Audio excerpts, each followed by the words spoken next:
Друзья, приветствую вас на канале Разводня как хобби. Как вы помните, это у меня такая трубка, в которой у меня ботяня, я его так называю, анциструс, постоянно нерестится. Вот, кстати, самочки с этой стороны сидят. Одна и вторая. Но в этот раз он отнерестился с одной самочкой. И мы сейчас заглянем туда в дупло и посмотрим, что там с мальками, потому что им уже сегодня 10 дней, как был нерест. И я думаю, там их пора уже оттуда забирать. Вот смотрите, показался наш ботяня. Сейчас мы туда заглянем. Смотрите, вон там сколько малечков. У них даже уже рассосался желточный мешок. И они уже подкрадываются незаметно сюда к краю трубки, для того, чтобы уже выйти на свободу. Но батя своими движениями плавников создает там такое течение и не дает им оттуда выходить. Так сказать, держит их в одном месте. Вот, видите, какие они там. И я хочу их сейчас оттуда забрать и пересадить в отдельный нерестовичок. Вот видите, они уже подкрадаются сюда к краю, но батя им не дает выходить. И мы на них, конечно же, посмотрим, сколько их там и какие они. Вот такие симпатичные мамаши. Ну, не знаю, либо левая, либо правая, с кем он нерестился. Обычно они нерестится с двумя, но в этот раз одну из них не выбрал. Короче, все, достаю из гнезда малышей. Подготовил вот такой небольшой нерестовичок им. Поставил обогреватель. Кстати, какая тут температура? Я думаю, наверное, 24 градуса, да, примерно. Ну, такая, как и в системе во всей. Вот, здесь фильтр установленный. Обычно я их выращивал в ведре. А этих посадим сюда, в нерестовичок. Здесь когда-то сомики коридорас и штерба сидели. Ну, так они ничего нам и не дали. Как раз уже обрастания появились на стеночках, такие небольшие, ну, налет такой. И как раз сомикам будет здесь хорошо. Ну и, соответственно, буду их кормить. Покажу потом чем. Я думаю, сегодня мы им уже насыпем корма. И думаю, что им будет здесь хорошо. А в соседнем аквариуме с ними будут проживать и развиваться коридорасы Венесуэла Оранж. Кстати, 12 дней этим рыбкам от момента нереста, ну, как была отложена икра. То есть самим рыбкам получается 10 дней. Вот они уже такие. Итак, ну что, я пересадил мальков сюда. Здесь и ботяня было, я его высыпал с дупла, но потом убрал его. Вот смотрите, сколько получилось мальков с одной кладки. Хочу, кстати, сказать, что у них уже рассосался полностью желточный мешок. И уже можно начинать смело их кормить. Я их сейчас отсюда пересажу в нерестовичок, который вам показывал. И посмотрим на них в нерестовике. Ну и, конечно же, дадим им корм. А у нас, как всегда, для такого процесса кормления мальков колотится артемия. И мы сейчас всех мальков, анциструсов и сомиков Венесуэла Оранж, малечков, то же самое покормим. Итак, воду немного слили. Совсем ее там немножко. Ставим вот так над нерестовичком. И сейчас будем выпускать сюда малышей. Делаем под наклоном ведро. Так, что-то они там застряли, не хотят выходить. Наверное, нужно на них немножко водичкой попрыскать. Сейчас мы это сделаем. Вот так, набираем. Оп.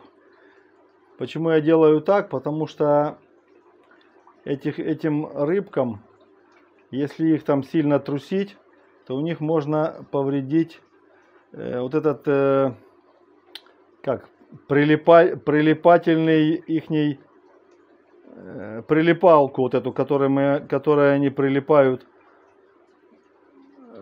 к стеклу. И тогда рыбка может не выжить. Сейчас я наберу водички и полью их. Так, рыба зависла, не хочет. Сейчас мы ее водой польем.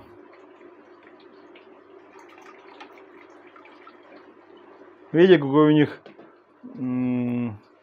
вот этот, как он называется, вот я не помню. Прилипало это, ну, сом прилипало называется.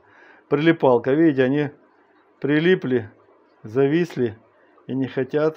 Вот мы сейчас им потихонечку поможем им. Потихоньку, потихоньку, нежно. И туда их всех потихоньку, они все. Вот. Все, вроде бы все. Все, нету. Ну и вот они там уже разбрелись по аквариуму. Осваиваются, так сказать. Вот, немножко подсветил, убрал ведра, которые отражались. Вот смотрите. Уже мальки и под фильтром есть, и в фильтре уже соваются. Вот, и на градуснике уже сидят, и на стеночке сидят. Некоторые по дну ползают. Но сейчас мы им дадим артемию. Кормить мы их будем артемией примерно 3 недели. И после 3 недель начнем им потихонечку давать, ну, другие сухие корма и там, возможно, листочки капусты, салата. Итак, артемию мы сцедили в сачок. И сейчас покормим наших мальков. Ну, учитываем мы то, что они это будут делать первый раз. Возможно, кто-то еще не будет сразу кушать, а может под утро начнут есть. Поэтому я вот так вот беру, на край ложки набрал немножко артемии. И вот сюда, где они больше всего скопились, вот так их им высыплю. Надо, кстати, сделать потише, наверное, аэрацию. Вот, смотрите, туда вон садится на дно, там уже вдалеке села на дно артемия. И малек там уже начинает что-то изображать, какие-то движения. Они сейчас постепенно, ближе к ночи, сейчас, кстати, вечер, они ближе туда к ночи, когда я выключу свет, они слезут вниз и уже будут тогда питаться. Ну и, соответственно, дадим, конечно, соседям. Ну, соседи уже более такие мощные рыбки. Они уже кушают хорошо, поэтому им можно так нормально насыпать туда. Они до утра все скушают. Вон можно наблюдать уже, как некоторые малечки там по низу что-то ищут. И уже первая артемия, возможно, попала к ним в рот. Ну, а эти товарищи уже знают, что такое артемия. И поэтому набивают свои животы очень быстро. Видите, у них какие они желтые.